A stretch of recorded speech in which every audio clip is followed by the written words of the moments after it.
Halo, gua YBS. Sekarang gua lagi ada di Sony Full Frame Festival bersama Gunrock di belakang kamera. Dan nanti kita akan coba beberapa kamera Sony Full Frame yang baru. Tungguin.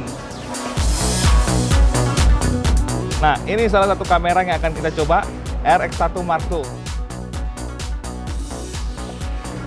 Nah, yang ini adalah hasil dari RX1 R2. Kalau dilihat itu daunnya sampai rumput-rumput itu masih tajam.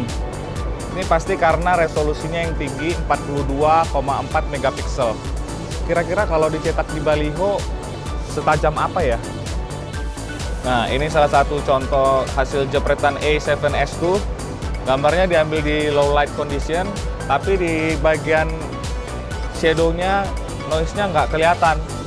Mulus banget gitu. Sambil menunggu gue dan YBS dapat giliran ngejajal full frame mirrorless terbaru dari Sony, kami menyimak live demo dari UPI Guava. Banyak tips praktis untuk produksi video yang kami dapat di sini. Lalu ada juga sesi tanya jawab dengan para videografer dan fotografer profesional yang membuat kami semakin yakin bahwa teknologi dan fitur-fitur full frame mirrorless terbaru Sony ini memang kami butuhkan. Yes, akhirnya kami bisa menjajal RX1 R2. Kamera saku full frame yang dibekali prime lens 35mm f2 dari Zeiss ini. Memang detail hasil fotonya luar biasa. Walau lensanya nggak bisa diganti, tapi 35mm ini cukup kok untuk dipakai fotografi landscape atau portrait.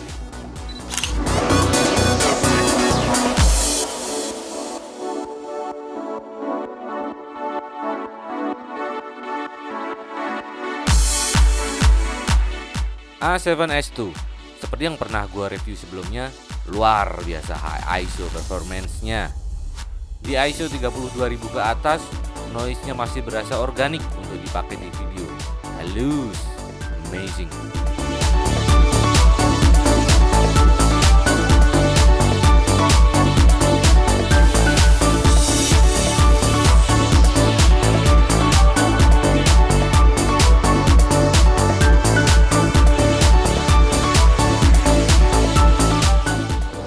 Ini gua lagi nyobain G Master Lens, lensa premium terbaru dari Sony.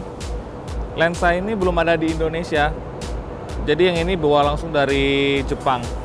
Kemarin sih gua baca reviewnya, hasilnya tajam banget.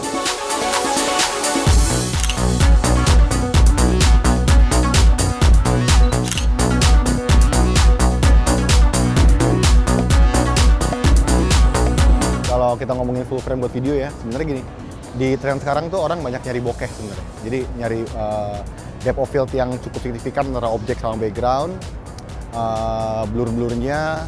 Nah, dengan kamera full frame ini ya, penggunaan lensa tuh bisa lebih maksimal. Jadi dengan lensa 50 mm yang tadinya misalnya kalau pakai kamera nggak full frame hanya dapat close up gitu ya, untuk dengan background yang cukup blur. Dengan full frame itu dapat frame lebih luas. Jadi apa ya, untuk kalau kita ngomongin video tuh, ngomongin adegan, kalau kita ngomongin adegan, kita ngomongin tidak hanya muka, tapi juga ngomongin gestur badan kan.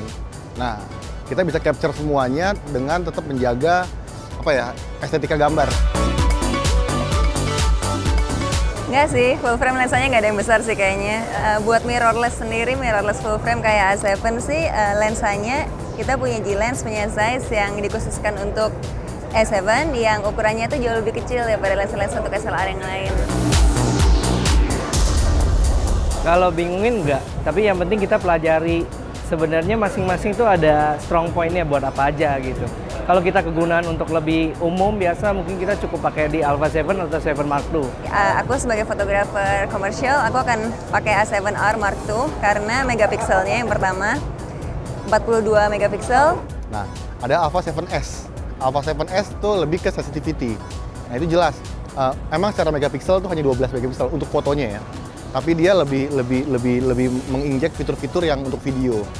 Dan untuk jalan-jalan aku lebih pakai A7 atau A7 Mark II. Ada lagi in between Alpha 7. Nah, Alpha 7 tuh kayak apa ya? Alpha 7 tuh kayak Kalau orang belum mutusin antara video atau foto, ada tengahnya. Sebenarnya sesimpel itu sih ngeliatnya gitu. Ya, kebetulan kan saya di bidang wedding fotografi ya. Jadi kalau ngomongin cukup enggaknya sudah cukup. Kalau waktu saya pakai lebih sering buat liputan. Kenapa sih saya pilih 7S juga? Karena saya ambilin buat foto-foto low light, saya nggak perlu flash lagi gitu. Dan untuk 12,5 megapiksel di print di album sudah oke banget sih gitu. Kalau kita ngomongin brand Sony ya, apalagi kita ngomongin line up yang Alpha 7S sebenarnya. Menarik banget karena buat gue banyak fitur-fitur yang tadinya hanya ada di kamera-kamera yang mahal dan besar, diinjek ke kamera yang cukup kecil. Plus kita ngomongin sensor, sensitivitas sensornya, dia bisa nge-push high ISO dengan gambar yang masih clean. Itu menurut gue belum pernah melihat kamera apapun, brand apapun yang punya sensor sebagus itu. Nah, itu kalau ngomongin kepake banget ya, karena seringkali kita syuting dalam keadaan kayak gini nih, ini kan agak low light ya, apalagi ntar jam-jam 6, jam 7, udah matahari udah sundown, kita nggak punya sumber cahaya yang cukup signifikan lagi. Nah, dengan Alpha 7S Mark II ini, kita bisa dapetin tetap gambar tetap terang, bisa bahkan di beberapa situasi gue pernah nyobain jam 7 malam, gue ngambil gambar, kelihatannya kayak jam 5 sore gitu. Kalau orang ngomongin video, orang bilang ngapain sih 4K, outputnya pun paling mentok kan di HD. Malah TV itu masih PAL gitu ya. Tapi gini, kita ngomongin 4K jangan bicara soal output delivery produk yang 4K gitu. Penggunaan 4K di video itu sebenarnya agak mirip sama high megapixel di foto. Jadi dengan 4K kita bisa cropping gambarnya tanpa mereduce quality. Contoh misalnya gini, kita syuting nih, shotnya medium shot gitu. Kita nggak ada waktu untuk ngambil close up shotnya untuk cuttingan di editing. Cukup dengan medium shot, di editing kita bisa cropping close up. Otomatis kita punya 2 gambar. Berat, tadi kan kita udah nyobain tuh RX1 R2 dengan ketajamannya, menurut lu gimana?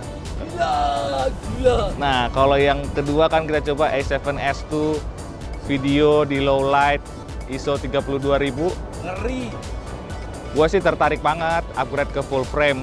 Tapi sebelum kita cabut nih, gue pengen puas-puasin dulu ngetes yang di atas ini, oke?